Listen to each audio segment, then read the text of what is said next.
បាទជំរាបសួរដល់បងប្អូនថ្នាក់ទី12ទាំងគ្នាលីមីតនេះឯកត្រោផាយលើ3ហើយស៊ីនចំនួនផាយលើ3ចូលក្នុងមុំស៊ីនទៅបានស៊ីនផាយលើ3ដកផាយលើ3អញ្ចឹងផាយលើ3ដកផាយលើ3គឺស្មើ0អញ្ចឹងស៊ីន0ស្មើ0ហើយភាពបាយដូចគ្នាយើងចំនួនផាយលើ3ដោយម្លាយ x ចំនួនម្លាយ x ដោយផាយលើ3អញ្ចឹងបាន3គុណជាមួយនឹងផាយលើ3ដកផាយសម្រួល3ចោលបានផាយដកផាយស្មើ0ដូច្នេះលីមីតនេះគឺមានរាង0លើ0ដោយលំហាត់វីដេអូមុនគឺ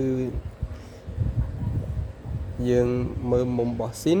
ហើយនឹងភាគបាយគឺដូចគ្នាប៉ុន្តែមុំរបស់ស៊ីននិងភាគបាយគឺអត់ដូចគ្នាទេអត់ដូចគ្នាគឺយើងតាំងតាំងស្មើអី x គិតទៅរកផាយលើ3អញ្ចឹងយើងតាំងx ទៅតាំងទេស្មើនឹង x ដកផាយលើ3ដោយសារនៅមុខផាយលើ3នេះគឺបូកគឺយើងបោះមកខាងនេះមកគឺដកអញ្ចឹងយើងបានទេស្មើ x ដកផាយលើ3នៅពេលដែលយើងតាំងទេស្មើ x ដកផាយលើ3ហើយក្នុងហាត់ដើមរបស់យើងគឺវាមាន x យើងត្រូវរកតម្លៃ x វិញនាំឲ្យ x ស្មើយើងបោះផាយលើ3ទៅអង្គទី1វិញទៅដកលោតទៅអង្គទី1បានបូកអញ្ចឹង x ស្មើនឹងទេបូកផាយលើ3អញ្ចឹងដោយ x របស់យើងនេះខិតទៅរកផាយលើ3នៅពេលដែល x ខិតទៅរកផាយលើ3នោះទេមិនទេខិតទៅរកអីគឺយើងយកផាយលើ3នេះទៅចំនួនក្នុងនេះអញ្ចឹងបានទេស្មើនឹងផាយលើ3ដកផាយលើ3គឺស្មើ0ដូច្នេះទេខិតទៅរក0នៅពេលដែលយើងតាំងបែបនេះហើយគឺយើងចាប់ដើមចំនួនចូលគុំលីមីតដើមរបស់យើង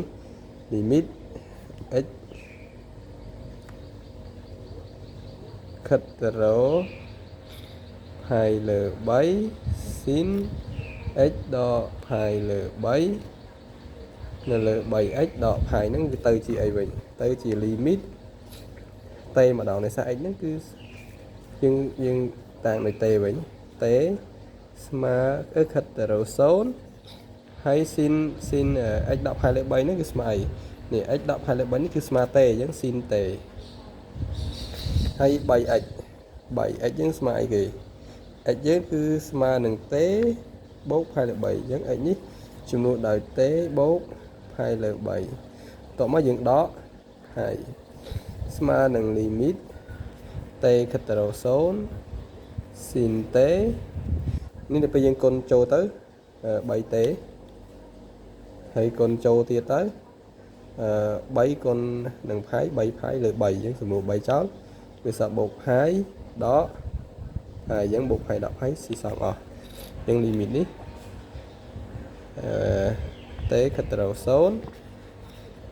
ស៊ីនទេលើ3ទេអញ្ចឹងលីមីតទេខិតទៅរក0ស៊ីនទេលើទេនេះគឺស្មើ1អញ្ចឹង3នៅខាងក្រោមយើងទៅ1លើ3គុណនឹង1ស្មើនឹង1លើ3ហើយចំពោះកិច្ចការផ្ទះគឺខ្ញុំដាក់ឲ្យភ្លាមតែម្ដងlimit